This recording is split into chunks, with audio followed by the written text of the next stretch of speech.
ऐसी ही story regular सुनने और देखने के लिए मेरे YouTube चैनल रिया स्टोरी 2018 को सब्सक्राइब करें और लाइक करें एंड शेयर करें।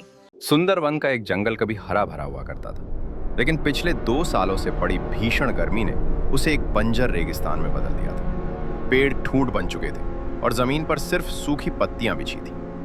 इसी वीरान जंगल के एक छोटे से बिल में चिंटू नाम का खरगोश रहता था। चिंटू अब बहुत कमजोर हो चुका था। उसकी पसलियां दिखने लगी थी, लेकिन उसकी आंखों में जीने की जिद अभी भी कायम थी। एक दोपहर चिंटू भूख से बेहाल होकर बिल से बाहर निकला। उसे उम्मीद थी कि पास की सूखी झाड़ियों के नीचे शायद कोई पुरानी गाजर या जड़ मिल जाए।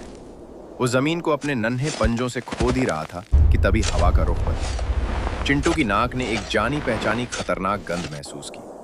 वो कुछ समझ पाता उससे पहले ही पीछे से 2 पीली डरावनी आंखें दिखाई दी। वो एक खूंखार लोमड़ी थी।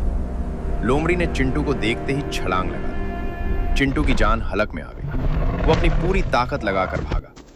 उसके पीछे लोमड़ी के भारी कदमों की आवाज और उसकी गर्म सांसें महसूस हो रही थी। चिंटू टेढ़े मेढ़े रास्ते पर दौड़ रहा था ताकि लोमड़ी उसे पकड़ न सके।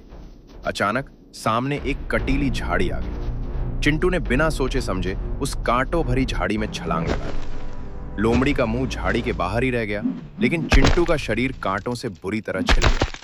घंटों तक वो डर के मारे वहीं दुबका रहा। खून बह रहा था और दर्द हो रहा था। उस रात झाड़ियों से बाहर निकलकर चिंटू ने फैसला कर लिया, अगर मैं यहां रहा तो या तो भूख मुझे मार देगी या ये लोमड़ी। मुझे हरी घाटी जाना ही होगा। अगली सुबह सूरज निकलने से पहले ही चिंटू ने अपना सफर शुरू कर दिया। उसका लक्ष्य था ऊंची काली पहाड़ी के उस पार जाना, लेकिन जंगल का खुला मैदान पार करना आसान नहीं था। दोपहर होते होते चिंटू एक खुले पथरीले मैदान में पहुंचा। यहां छिपने की कोई जगह नहीं थी। तभी आसमान में एक काली परछाई मंडराने लगी। चिंटू ने ऊपर देखा। एक विशाल बाज गोल गोल घूम रहा था। बाज की नजरें चिंटू पर गड़ चुकी थी। चिंटू ने भागने की कोशिश की, लेकिन बाज ने अपने पंख सिकोड़े और एक तीर की तरह नीचे आया। हवा को चीरती हुई सन की आवाज चिंटू के कानों में गूंजी। मौत ऊपर से बरस रही थी। चिंटू के पास वक्त नहीं था। ठीक जब बाज के नुकीले पंजे उसकी गर्दन तक पहुंचने वाले थे, चिंटू एक पुराने खोखले पेड़ के तने में घुस गया।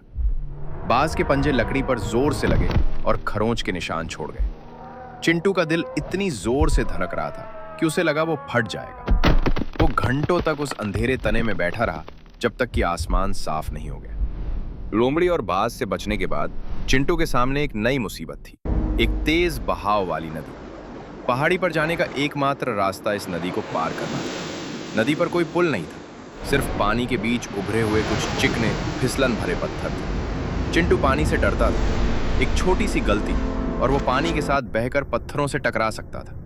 उसने हिम्मत जुटाई और पहले पत्थर पर छलांग लगाई। पत्थर काई की वजह से बहुत फिसलन भरा था। उसका पैर फिसला और वो लगभग गिरने ही वाला था कि उसने अपने नाखूनों को पत्थर में गड़ा दिया। वह बुरी तरह कांप रहा था। नीचे पानी का शोर डरावना था।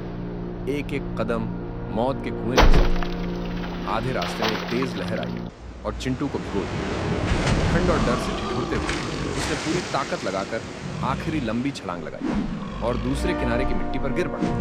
वह गीला था, थका हुआ था, लेकिन उसने नदी को हरा दिया।